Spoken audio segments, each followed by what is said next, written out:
adalah alat ukur atau perangkat ukur yang digunakan untuk mengukur besar tegangan listrik, arus listrik, dan hambatan atau resistansi. Multimeter juga sering disebut avometer, di mana avo adalah singkatan dari ampere, volt, dan ohm. Fungsi-fungsi dari multimeter adalah untuk mengukur kuat arus rangkaian DC, melakukan pengecekan transistor, melakukan pengukuran terhadap hambatan resistor, mengecek komponen kapasitor, dan lain-lain. Jenis multimeter ada dua, multimeter analog dan multimeter digital, di mana perbedaan utama keduanya adalah cara menampilkan hasil yang akan digambarkan. Untuk multimeter analog sendiri akan menggunakan jarum untuk menampilkan hasilnya, sedangkan untuk multimeter digital akan menggunakan angka untuk menampilkan hasilnya. Voltmeter adalah alat ukur atau perkakas ukur yang digunakan untuk mengukur besar tegangan suatu rangkaian listrik. Di mana cara menggunakan voltmeter adalah voltmeter akan dirangkai secara paralel terhadap komponen yang akan diukur, di mana sifat dari rangkaian paralel. Di saat voltmeter dirangkai paralel dengan komponen yang akan diukur, maka tegangannya akan sama. Ampermeter adalah alat ukur atau perkakas ukur yang digunakan untuk mengukur kuat arus listrik dalam suatu rangkaian tertutup.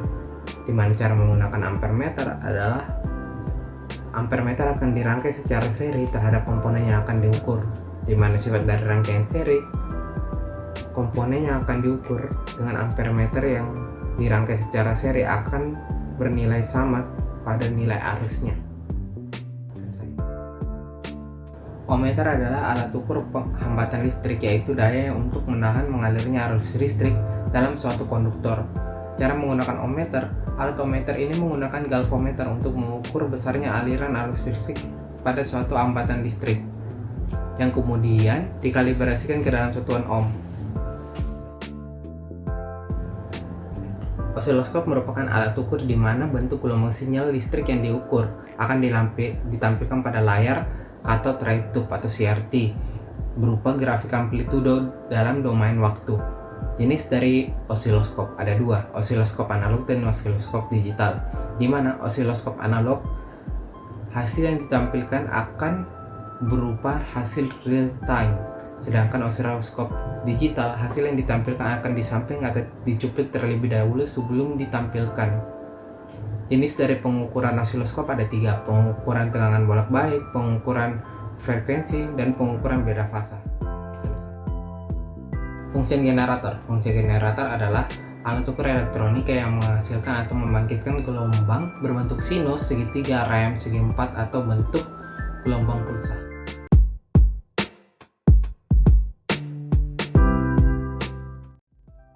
Resistor sendiri itu merupakan suatu komponen pasif di mana untuk membagi tegangan dan juga arus. Resistor juga ada macam-macam. Berdasarkan nilainya, resistor terbagi menjadi tiga. Yang pertama itu ada fixed resistor, di mana nilai hambatannya itu selalu tetap. Dan yang kedua itu ada variable resistor, di mana nilai hambatannya itu selalu berubah-ubah. Dan yang terakhir ada resistor non-linear, di mana hambatannya itu linear, berubah-ubah berdasarkan keadaan lingkungannya seperti keadaan suhu. Kita dapat mengetahui nilai dari sebuah resistor dengan mengetahui pita warna dari sebuah resistor. Contohnya di sini ada pita berwarna coklat, berwarna jingga, biru, dan juga berwarna emas. Maka hasil yang diperoleh adalah sebagai berikut. Di resistor ada hubungan seri dan paralel, di mana hubungan seri kita bisa lihat di rangkaian dengan rumus KVL, delta V sama dengan 0, kita bisa uraikan menjadi V1 ditambah V2 ditambah V3 min V sama dengan 0. Untuk V sendiri kita tahu bahwa V sama dengan I dikali R, maka V sendiri kita uraikan sebagai berikut. Nah, setelah itu, karena I pada rangkaian seri sama, maka kita bagi dengan I. Hasilnya diperoleh sebagai berikut. Kita lanjut ke induktor. Jadi itu merupakan lilitan kawat di mana dapat menyimpan energi listrik berupa medan magnet. Berikut ini adalah hubungan seri dan paralel yang ada pada induktor.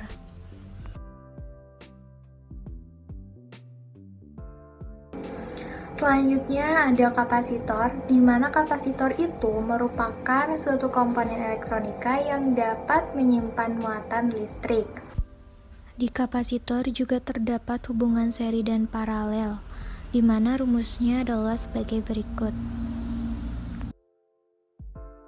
Untuk mengetahui nilai kapasitor, kita bisa mengetahui nilainya itu ada di kapasitornya.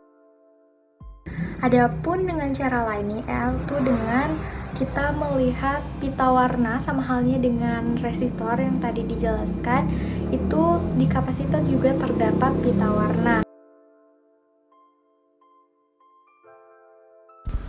Berdasarkan bahan dieлекtriknya, kapasitor terbagi menjadi beberapa macam. Elektrostatik terbuat dari bahan mika, kaca, dan film, elektrolitik yang terbuat dari bahan metal oksida, dan elektrokimia terbuat dari bahan kimia. Berdasarkan polaritasnya, ada polar memiliki kutub positif dan negatif, dan juga nonpolar tidak memiliki kutub positif dan negatif.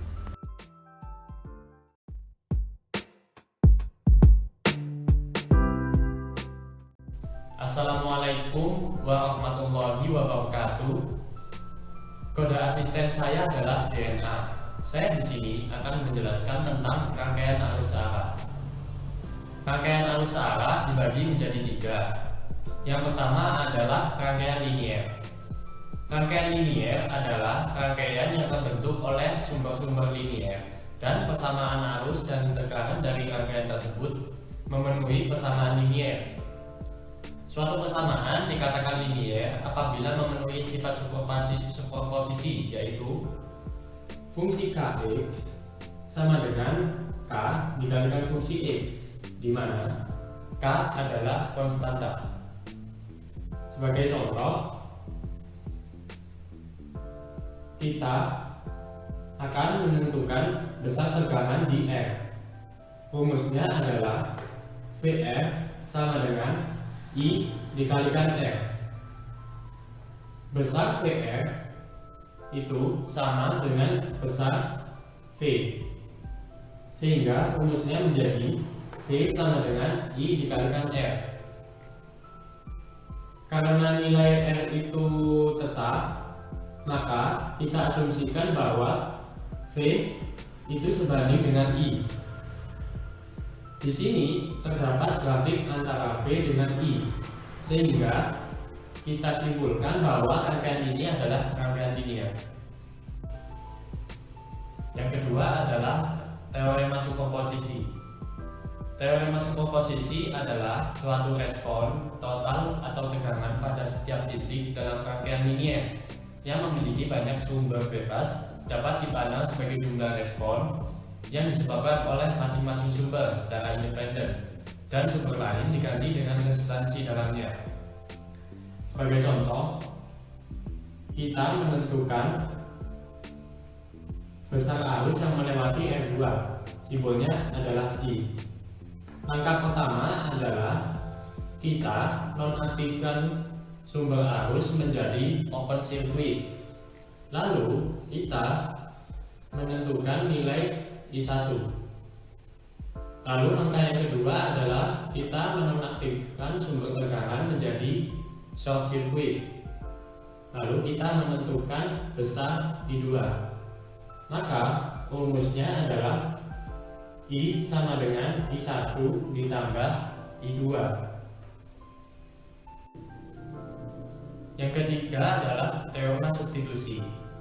Teorema substitusi adalah suatu komponen pasif yang dilalui oleh arus I dapat diganti dengan sumber tegangan Vs dengan resistansi dalamnya sama dengan 0. Sebagai contoh, langkah pertama kita menentukan tegangan di R2, simbolnya adalah VR2.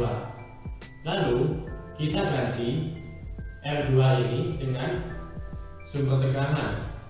Besar sumber tegangan di sini sama besar dengan VR2.